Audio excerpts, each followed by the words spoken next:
Hoy vamos a leer 4 porciones diferentes de la Biblia. Todas van a estar en el Nuevo Testamento, porque lo que yo quiero en esta tarde es poner una pequeña base para que podamos construir encima una enseñanza que durante varias semanas vamos a estar dando, sobre todo durante la semana, referente al Espíritu Santo.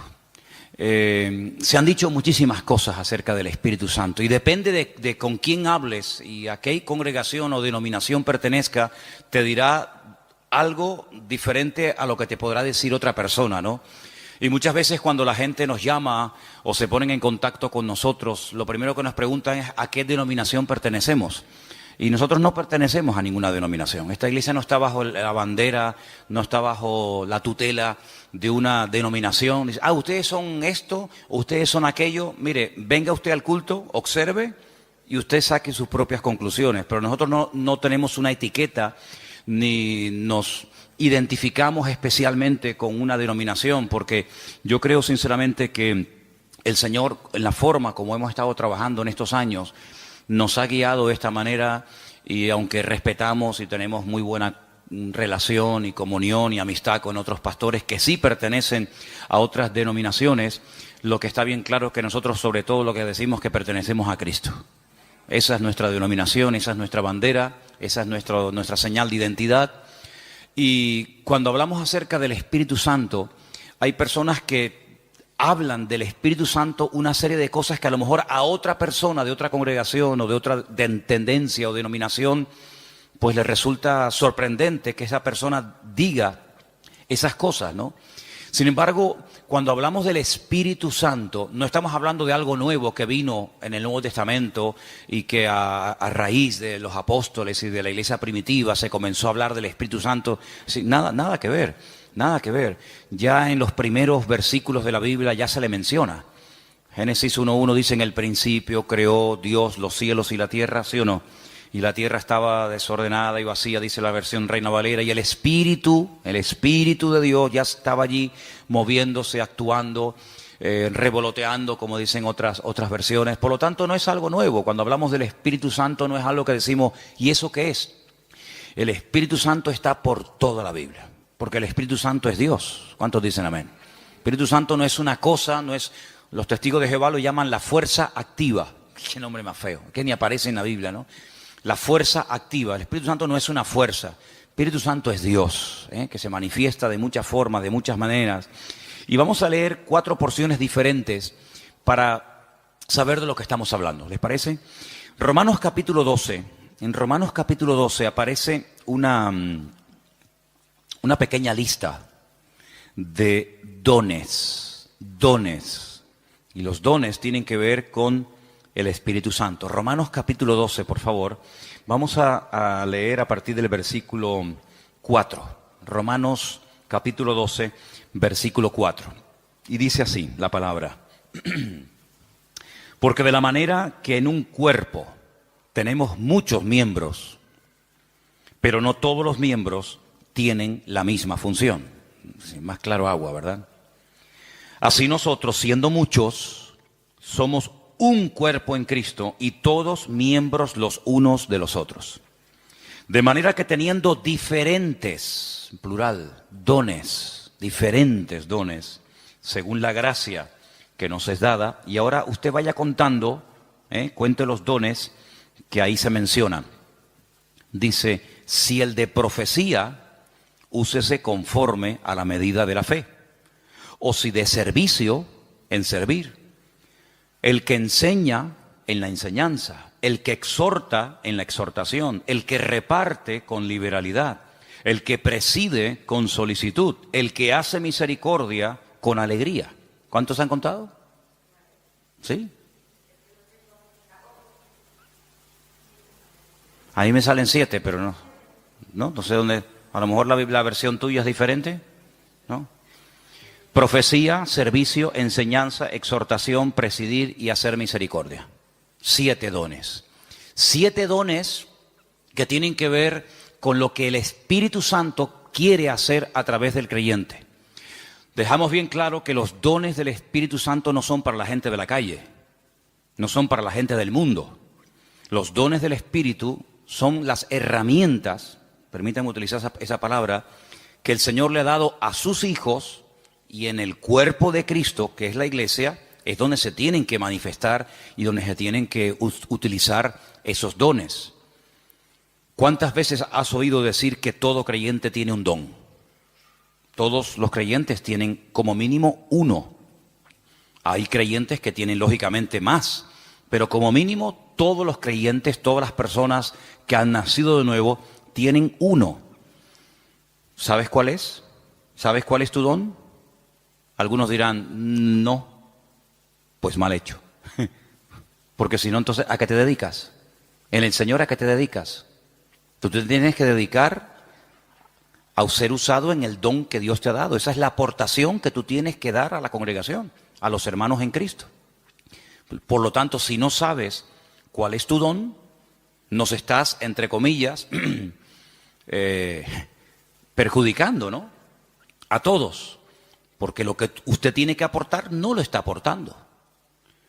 Si sabes cuál es tu don, pero no lo estás utilizando, pues también estás obrando mal. Porque saber cuál es el don que Dios me ha dado y no usarlo es, como dice la palabra, aquel que se le dio un talento y lo ocultó porque tenía miedo de terminar perdiéndolo. Entonces, la obligación de todo creyente es saber cuáles son sus dones, o al menos cuál es su don. Y una vez que sepas cuál es el don que Dios te ha dado, porque los dones son para utilizarlos para el beneficio y para el crecimiento y el desarrollo del cuerpo de Cristo, pues gloria a Dios, no tienes que romperte la cabeza tratando de imitar a otras personas, tratando de imitar a otras gentes, sino que tú tienes que simplemente desarrollar y poner a servicio el don que el Señor te ha dado. Y ahí tienes 7. No sé si alguno de los que hemos leído tú dices, bueno, pues yo creo que puedo tener el don de misericordia, o el don de servicio, o el don, como dice aquí, de exhortación, o cualquiera que sea. Ahí hay una pequeña lista de 7 dones. Si estos fueran pocos, y si dices, bueno, yo con estos dones no me siento identificado, hay otra lista, ¿vale? Son las 2 únicas listas que hay en el Nuevo Testamento de dones, de regalos, de herramientas que Dios le da a los creyentes para que lógicamente los usen. Dice que cada uno ministre según el don que ha recibido de parte del Señor. La otra lista es muy fácil de aprender, porque también está en otro capítulo 12, pero en esta ocasión en Primera de Corintios. Entonces, la primera lista está en Romanos 12, donde hay 7 dones que ahí se nombran, y la segunda lista está en el capítulo 12 de Primera de Corintios. Y vamos a leerlos, si les parece. Vamos a leer a partir del versículo 4. Primera de Corintios 12, 4. Ahora bien, hay diversidad de dones, pero dice aquí, el Espíritu es el mismo. Hay diversidad de ministerios, eso es otra cosa. Ahora también hablaremos de eso. Pero el Señor es el mismo. Y hay diversidad de operaciones, pero Dios es el que hace todas las cosas en todos, es el mismo. Vamos a contarlos, porque ahora hay una lista muy interesante. Pero a cada uno es dada la manifestación del Espíritu para provecho. Eso siempre así, para provecho. Porque a este es dada por el Espíritu palabra de sabiduría.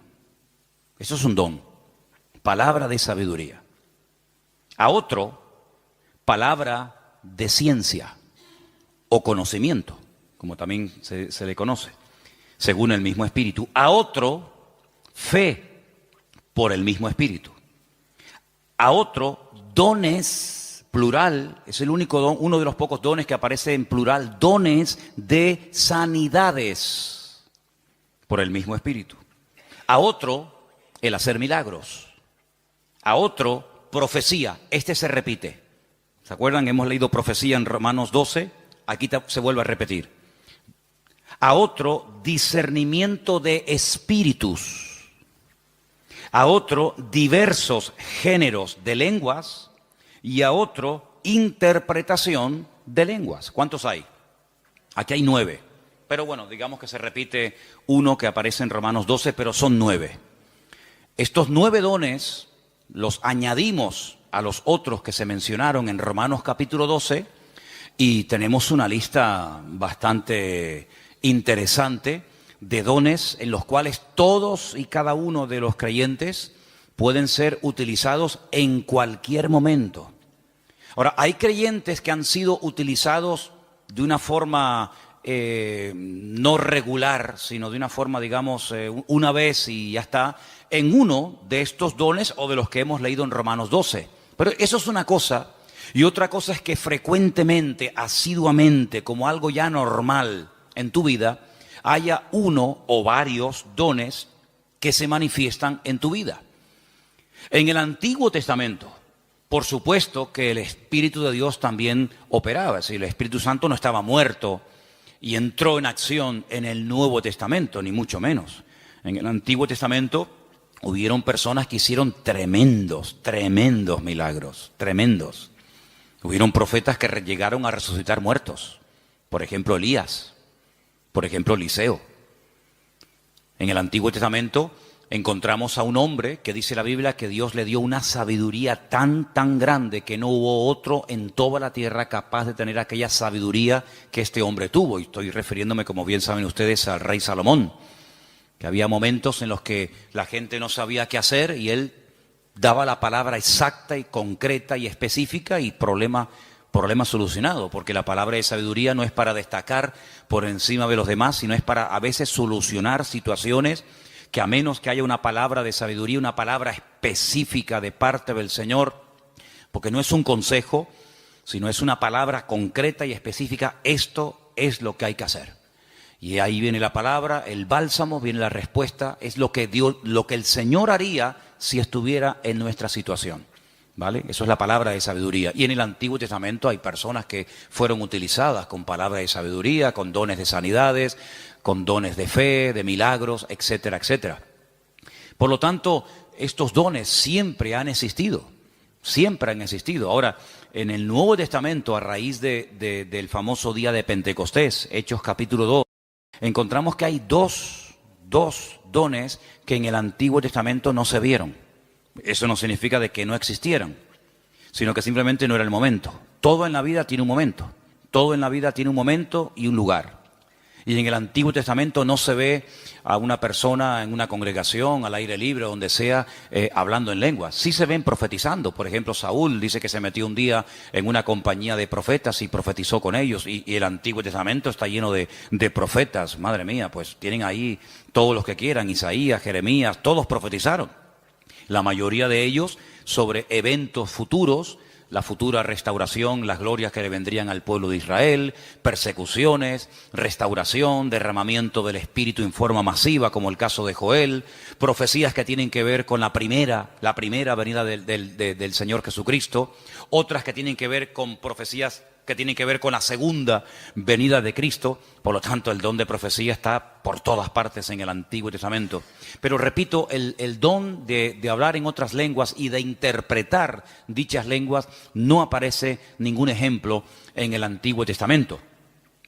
En el don de discernimiento de espíritus, por supuesto que aparece. Hay varias ocasiones en el Antiguo Testamento donde la gente discernía que ese espíritu, eso que estaba ocurriendo, no era producido por el Señor, sino que detrás de eso estaba nada más y nada menos que el mismísimo Satanás, el mismísimo enemigo de los creyentes y de Dios. Palabra de sabiduría ya la hemos definido, pero la palabra de ciencia es una revelación de algo que ha ocurrido y que trae un conocimiento, trae una revelación. Por ejemplo, ustedes pueden recordar el famoso pasaje donde dice la Escritura que le dice el profeta Eliseo a su siervo, a su criado, a su ayudante Giesi: ¿de dónde vienes? Saben que cuando Naamán fue sanado de la lepra y le quiso dar dones y le quiso dar presentes y regalos y dádivas al profeta Eliseo, Eliseo dijo: no me tienes que dar absolutamente nada. Pero sin embargo Giesi fue detrás de él, ¿se acuerdan? Y le pidió cosas, las escondió. Cuando entra en la presencia de su señor, a la persona que servía, Eliseo le dice: ¿dónde vienes? Dice: no, yo no he ido a ninguna parte. Dice, yo te vi cuando ibas detrás de él y le pediste esto y esto. Dice, la lepra de Naamán se te pegará a ti y a tu descendencia para siempre. Es una palabra revelada que a menos que Dios la revele es imposible conocerla. Por lo tanto, los dones del Espíritu están en pleno vigor. Yo sé que hay círculos, evangélicos en algunas congregaciones donde dicen abiertamente, y no tienen ningún reparo en decirlo, que cuando, por ejemplo, murieron los 12 apóstoles, incluido Pablo, los dones, las manifestaciones del Espíritu como que se acabaron.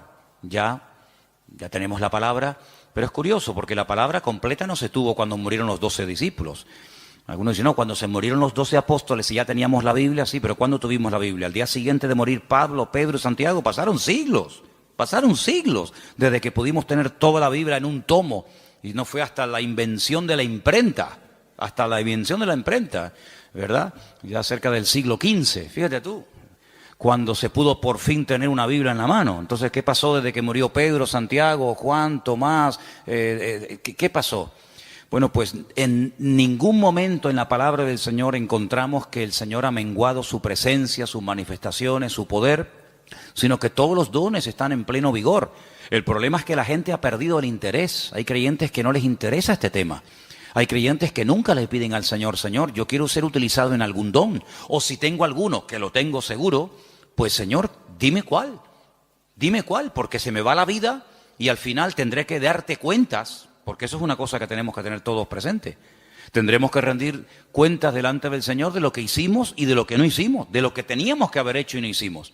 Y si tienes un don y nunca te preocupaste en averiguar cuál era, cuando lleguemos a la presencia del Señor, pues llegarás diciéndole al Señor, Señor, fui un inútil en el sentido de que no me dejé utilizar en el don que tú me diste y al final no hice absolutamente nada con él. Tómense en serio este tema, hermano, ¿saben? Tómense en serio este tema. Esto no es algo opcional. No, yo no tengo ninguno. No, a mí no me interesa. Yo soy muy joven, yo soy muy mayor.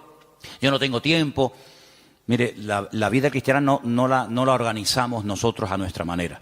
La vida cristiana está bien establecida en la palabra y la palabra de Dios nos enseña que algún día tendremos que presentarnos delante del Señor y rendir cuentas por todo lo que hemos hecho. Y una de las cosas por las cuales tendremos que rendirle cuentas al Señor es por el don o los dones que el Señor nos dio, ¿qué hicimos con ellos? Espero que todos podamos decir, Señor, yo el don lo utilicé, lo puse al servicio del cuerpo de Cristo, pude bendecir a otros hermanos, etcétera, etcétera. Así que quédense con estos dos capítulos, Romanos 12 y el otro era 1 Corintios 12. Son los dos únicos capítulos que aparecen en el Nuevo Testamento, donde aparecen las listas, 7 por un lado, 9 por otro. Hay dones que son de expresión, hay dones que para poder utilizarlos tienes que abrir la boca.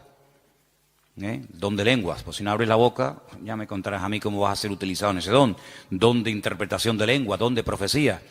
Pues hay dones que no hace falta que digas nada para ser usado en él. Hay dones que no tienes que decir nada, pero hay otros dones que sí tienen que utilizarse, las palabras, ¿verdad?, para poder ser utilizado y para poder fluir en ese don. Todos los dones, por supuesto, podemos ver cantidad de porciones en el Nuevo Testamento, en el Antiguo Testamento, de cómo obraban, cómo operaban, cómo se manifestaba cada uno de ellos. Pero luego hay algo que no tiene nada que ver con el don o con los dones del Espíritu Santo. Y es lo que leímos el otro día en Gálatas, capítulo 5, ¿se acuerdan? Y es lo que la Biblia llama el fruto, que no tiene, repito, nada que ver con los dones. La iglesia de Corinto, ¿se acuerdan ustedes? La iglesia de Corinto tenía todos los dones. Primera de Corintios, capítulo 1, dice, nada os falta en ningún don. Si pudiéramos entrar y ver esa iglesia, allí en esa iglesia se hablaban lenguas, se interpretaba, se profetizaba. En esa iglesia estaban todos los dones en plena operación. Pero también, por otra parte, tenemos que decir que así como Pablo los alaba en el capítulo 1, porque nada les faltaba en ningún don, en el capítulo 3, a los mismos hermanos, a la misma congregación, les llama carnales, niños en Cristo, gente inmadura, porque había problemas de celos, de envidias, de divisiones entre los hermanos. Y algunos se pueden preguntar, ¿y una persona con dones del Espíritu Santo, utilizado por el Señor, puede tener problemas de celos, de envidias, de falta de amor, falta de perdón. Bueno, no debería ser, ¿verdad? No debería ser. Pero el don es perfecto. Lo que no es perfecto es el instrumento que utiliza el Señor para que el don fluya. ¿Se da cuenta? Entonces, el martillo es perfecto. El martillo está diseñado de tal manera que clava todo lo que... Ahora, si algún día te pegas un martillazo en la mano, no te enfades con el martillo. El problema fue que apuntaste mal. Entonces, el problema no está en el martillo. El problema está en una mala utilización del martillo. Apuntaste en una dirección y te salió en otra. Entonces, puede ser que una persona sea utilizada en un momento determinado por el Señor en un área y a continuación tener una manifestación nada correcta por parte de su carácter y echar a perder la bendición de Dios en su vida. Y voy a poner algunos ejemplos muy fáciles de entender. Ustedes se acuerdan cuando Moisés, ¿quién no conoce a Moisés? Moisés se va a lo alto del monte Sinaí en una primera ocasión y se pega 40 días en ayuno y en oración delante de la presencia del Señor. ¿Se acuerdan, sí o no? Allí recibe las tablas de los 10 mandamientos, la ley, y el hombre viene con la cara brillándole de haber estado 40 días en ayuno y en oración, en plena comunión con el Señor. El hombre viene empapado, el hombre viene lleno del Señor, y cuando está llegando cerca del campamento se encuentra al pueblo desenfrenado, un desorden total, haciendo un culto terrible a un becerro de oro que habían levantado en el desierto porque decían Moisés seguramente habrá muerto, ya lleva 40 días sin aparecer, sabe Dios dónde estará este hombre. Y cuando Moisés ve aquello, dice que coge las tablas de los 10 mandamientos y ¿qué pasó? Dice que las tiró al suelo, las rompió, se enfadó de una forma tremenda. Entonces vemos a un hombre en la presencia del Señor brillándole el rostro, pero al mismo tiempo en un ataque de ira que llegó a romper incluso la obra de Dios, porque lo que llevaba en su mano no se lo había inventado él, era la obra de Dios. Dios le dijo, toma, esto está escrito con el poder de mi palabra, y al final tiene otra vez que volver a subir a la misma montaña, otros 40 días de ayuno y de oración para que el Señor le vuelva a dar lo que ya un día le dio, pero tú lo rompiste. Yo te lo di, pero tú lo rompiste. Entonces hay personas que el Señor les da dones genuinos, el don es genuino, no dudamos del don. Pablo dice, nada falta en ningún don. Pero por otra parte también vemos que las personas en un momento determinado, por falta de madurez y por falta de crecimiento y desarrollo espiritual, pueden llegar a causar un mal testimonio, a pesar de que pueden ser en un momento determinado usados por el Señor.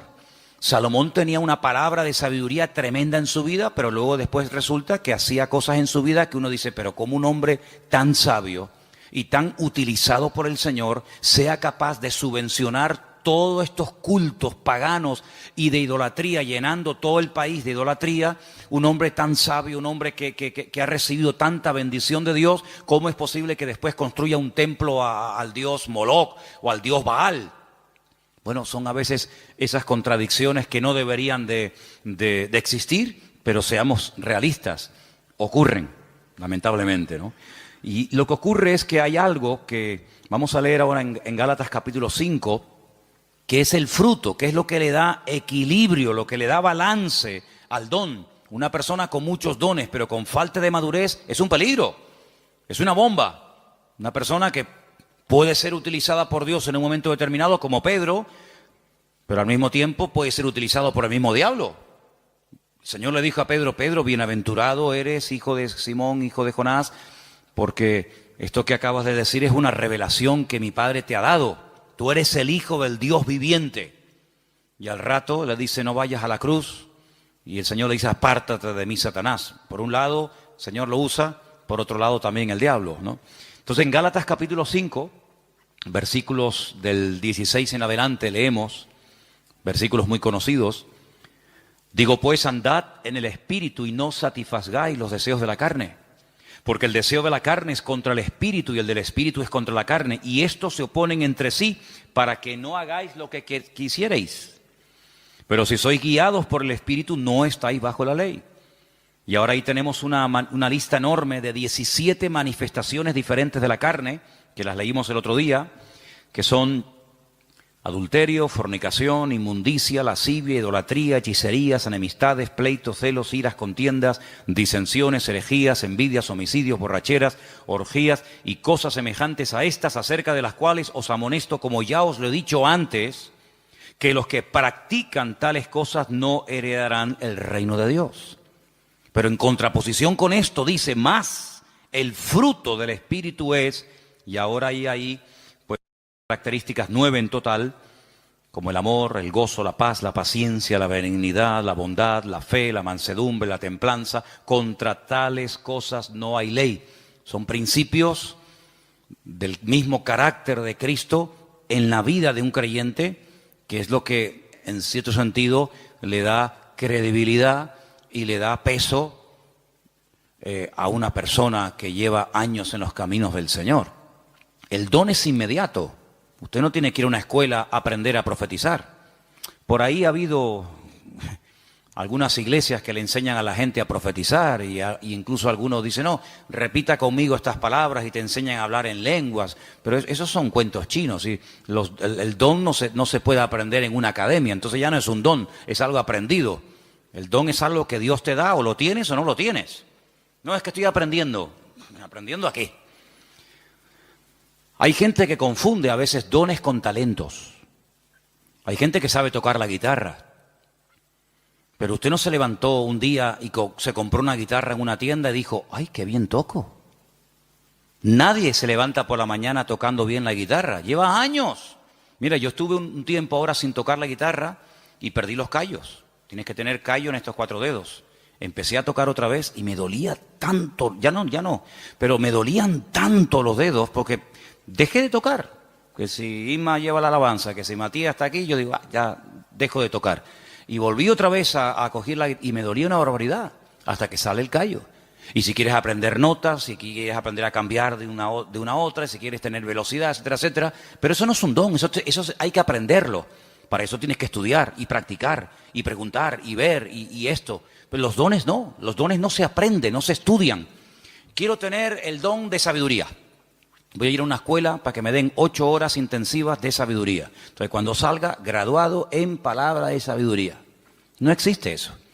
Entonces, los dones son una cosa y los talentos son otra cosa. Hay gente que tiene talentos de cantar, de tocar la guitarra, no sé, de tocar el piano o cualquier otra habilidad, pero no tiene nada que ver con dones espirituales. Luego también hay gente que confunde lo que saben hacer o lo que hacen con un ministerio. Y dice, yo tengo el ministerio de la danza.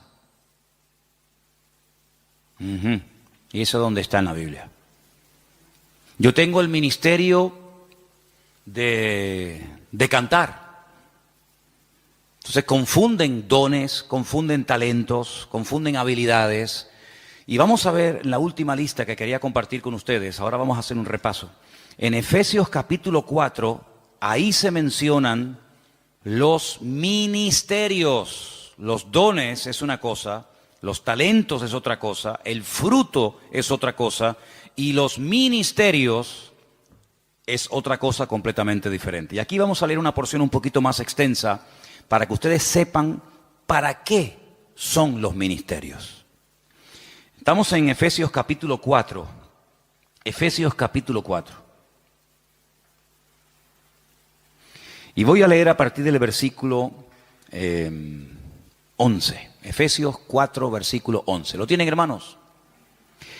Y él mismo constituyó a unos apóstoles, a otros profetas, a otros evangelistas, a otros pastores y maestros. ¿Cuántos hay? ¿Cuántos ministerios? Cuéntelos. Los mismos dedos que tiene en su mano. 5. Apóstoles, dice aquí versículo 11. Segundo, profetas, evangelistas, pastores y maestros. ¿Lo podemos decir los 5 ya? A ver. Apóstoles, profetas, evangelistas, pastores y maestros. Esos son los 5 ministerios. Esos son los 5 ministerios. ¿Dónde está el ministerio de tocar la guitarra? ¿Dónde está el ministerio de danzar? No hay ese ministerio, ¿verdad? Usted se puede encargar, puede haber un área, puede haber un departamento, Pero los ministerios están bien claramente definidos. Ahora vamos a un poquito a hablar de ellos. Pero vamos a leer un poquito más adelante, porque ahora explica el apóstol Pablo para qué Dios a unos los ha nombrado pastores, a otros evangelistas, a otros maestros. Dice, para perfeccionar a los santos para la obra del ministerio. ¿Quiénes son los santos? ¿Quiénes son los santos? ¿Usted es un santo? La palabra santos son los apartados. Los que han dejado la vida contraria a la voluntad de Dios, se han apartado. Santo significa una persona que se aparta. Nada más que eso, no es una cosa, no es un señor. Usted cuando salga del culto no intente mirarle la coronita. Saben que a veces en los cuadros aparece así como una cosa redonda. Había una serie hace años que se llamaba El Santo. Algunos de ustedes ni habían nacido. Era de Robert Moore. ¿Se acuerdan? El Santo. Los santos no llevan coronita en la cabeza, ¿vale? Cuando ustedes entran aquí adentro, la gente de la calle dice, oye, ¿ustedes no tienen santos? Dice, sí, aquí estamos así, está lleno de santos. Pasa que no los colgamos en las paredes, están sentados en la silla, ¿vale? Los santos son hombres y mujeres de carne y hueso, normal y corriente, con sus defectos, con sus virtudes, que se han apartado, entre comillas, ¿de qué? De lo que no agrada a Dios, no por presión. No estamos aquí porque nos están presionando. Cuando usted te quiera levantar, te levanta y te va, no hay problema. Estamos aquí por convicción, porque hemos entendido que el Señor es el camino, la verdad y la vida. Hemos llegado a una serie de convicciones, en algunos casos en un tiempo, en otros le lleva más tiempo, pero los santos son las personas que se apartan de todo aquello que no agrada a Dios. Entonces dice que el Señor ha levantado, ha perfeccionado a estos 5 ministerios para ayudar a los santos, para perfeccionarlos, para la obra del ministerio, para la edificación del cuerpo de Cristo, ¿vale? Hasta que todos lleguemos a la unidad de la fe. Esa es la meta, ese es el objetivo, que todos lleguemos a la unidad de la fe y del conocimiento del Hijo de Dios, a un varón perfecto, a la medida de la estatura de la plenitud de Cristo. ¿Cuál es la meta? Que la gente nos ministra, que nos predican, que nos exhortan, que nos enseñan, que nos pastorean. ¿Para qué? Para que lleguemos al nivel, a la medida del Señor Jesucristo. Nos falta mucho todavía, ¿eh? ¿Sí o no? Nos falta mucho. Pero bueno, esa es la meta. Y sigo leyendo, versículo 14. Para que ya no seamos niños fluctuantes, llevados por doquiera de todo viento de doctrina, por estratagema de hombres, que para engañar emplean con astucia las artimañas del error, sino que siguiendo la verdad en amor, crezcamos en todo en aquel que es la cabeza, esto es Cristo, de quien todo el cuerpo, toda la iglesia, bien concertado y unido entre sí por todas las coyunturas que se ayudan mutuamente, según la actividad propia de cada miembro, recibe su crecimiento para ir edificándose en amor. Tal vez el mejor ejemplo para entender lo que debería ser una iglesia es el cuerpo humano. Y ahí todos me van a entender. Porque usted a lo mejor nació en un país, otros nacieron en otro país, unos tienen una edad, otros tienen otra, unos son hombres, otros son mujeres, pero todos tenemos un cuerpo, ¿vale? Y por eso es el mejor ejemplo para entender lo que debería ser una iglesia. En un cuerpo hay centenares de órganos, de células, de huesos, de arterias, de venas, de músculos, pero todos tienen una función, no hay nada que sobra. Nada, ni un solo miembro sobra. Hay huesos que son muy largos, huesos que son prácticamente imperceptibles, están aquí dentro del oído, ni se ven, pero si no lo tuviéramos estaríamos sordos, perdidos, no escucharíamos nada. Tenemos unas manos que son una joya. Cuando ustedes ven esos robots, saben que al hombre siempre le ha gustado el tema de los robots, sobre todo a los japoneses, ¿no? Cuando ustedes ven el último robot que los japoneses han diseñado y corren la cortina y hay un humo y música y focos para ver el último robot que han hecho, tú lo miras y dices, ¡qué birria! ¡Qué birria! ¿Te gustaría caminar como un robot?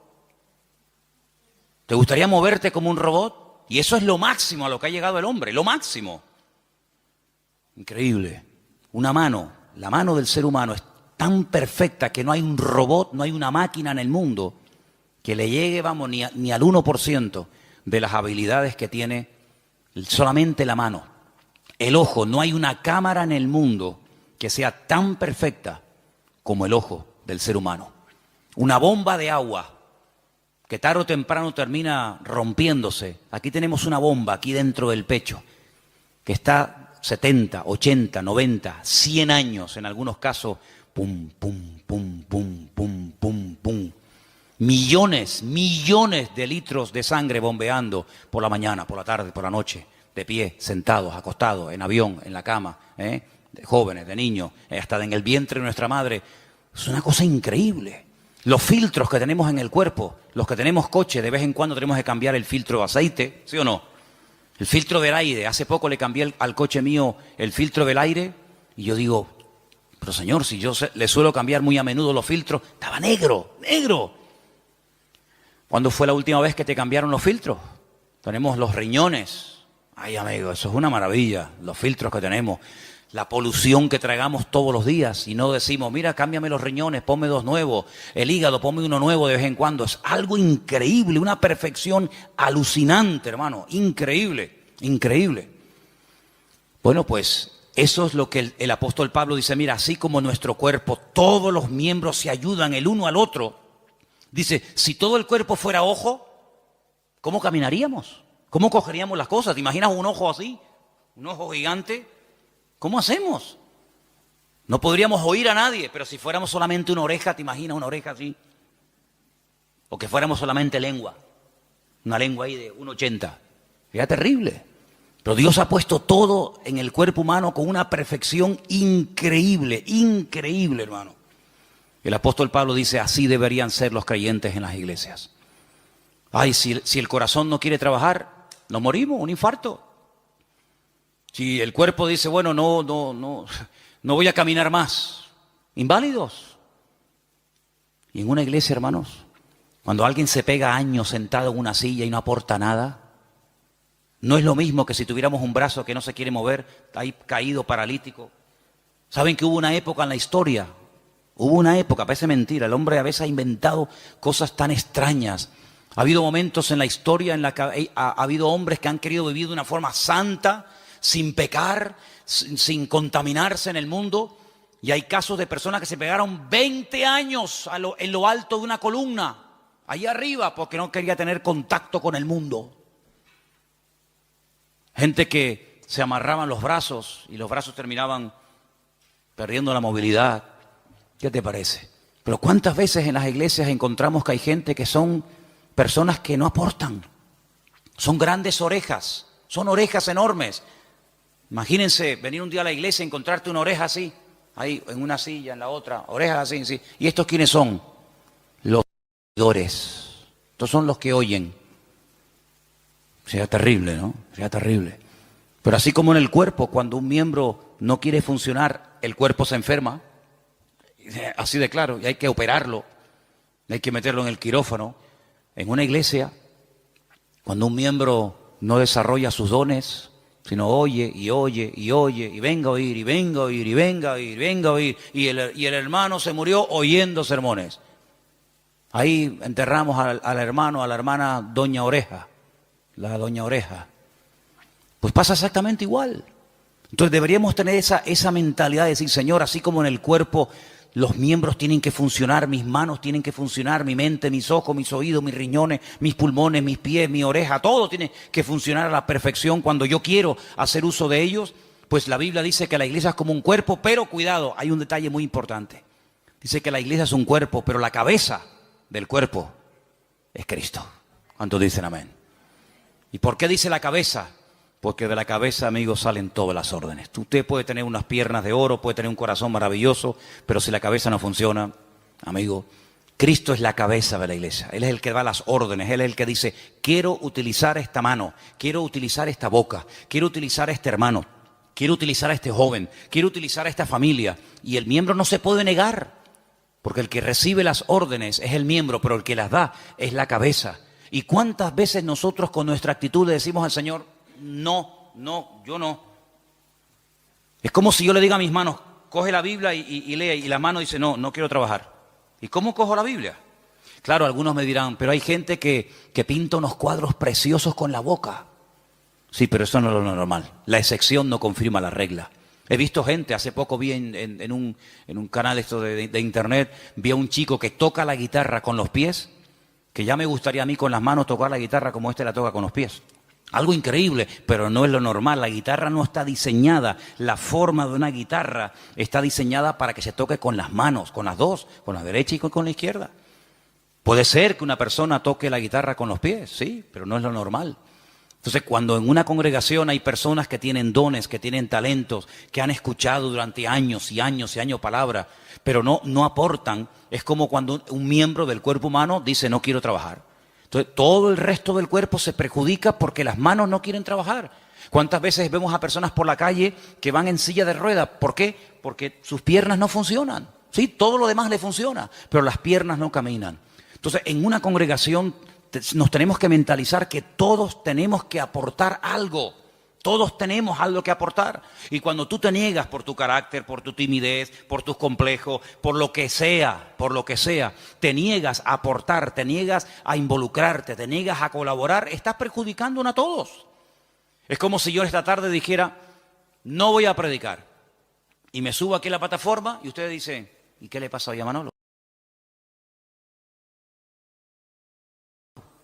¿No? Que dice que no va a predicar. ¿Y entonces?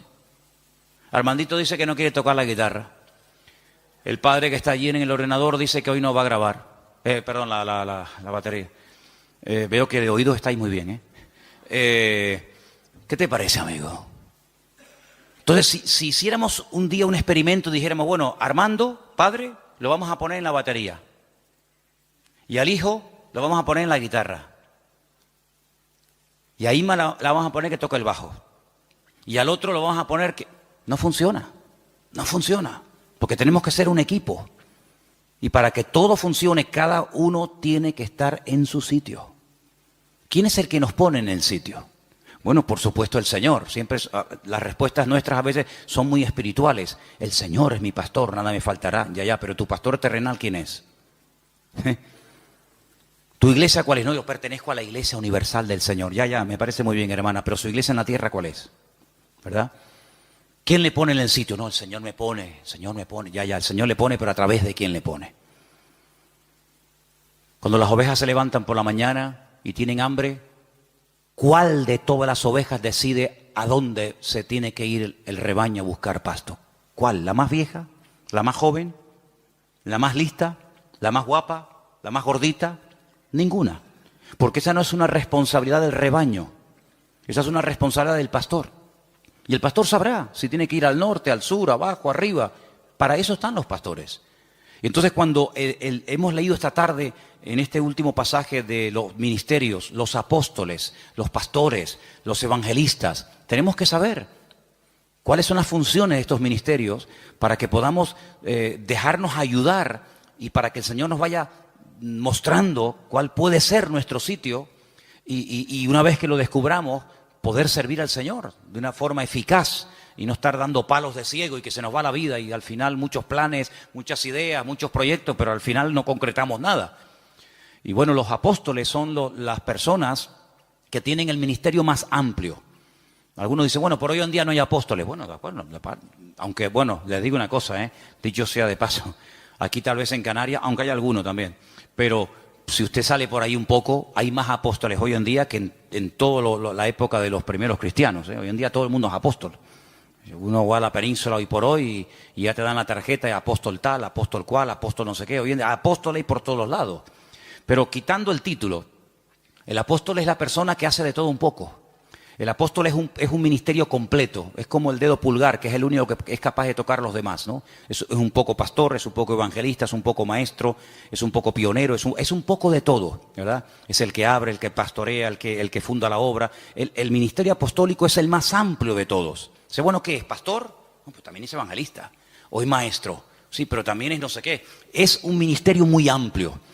Lógicamente el ministerio de pastor está más claro que el agua, es la persona que está en una congregación, la que atiende a la iglesia, la que no solamente atiende a la iglesia, sino que cuida a la iglesia de lobos, porque en los tiempos de la Biblia el pastor dedicaba más tiempo a cuidar el rebaño de que fuera atacado por lobos que realmente a atender en sí el rebaño. Porque una vez que el rebaño lo llevas al pasto ya no tienes que hacer nada más. Pero el pastor sí tiene que hacer algo más. El pastor está vigilando por si le viene el lobo por la derecha, por la izquierda, por detrás o por delante. Ya llevó al rebaño a lugares de delicados pastos. Ya la oveja no tiene que pensar en nada más, pero el pastor tiene que estar oteando el horizonte por si acaso viene algún peligro. Esa es una de las funciones tal vez más importantes hoy en día. Y dice la palabra de Dios que en los últimos tiempos una de las cosas que van a escasear son buenos pastores. Parece mentira. Los evangelistas son las personas que tienen un ministerio que sale fuera de la congregación. Son personas que Dios los ha capacitado con una gracia para ganar almas. Para llevar almas a los pies de Cristo, para integrarlas en el cuerpo de Cristo y que crezcan y maduren y el día de mañana pues sigan sirviendo al Señor.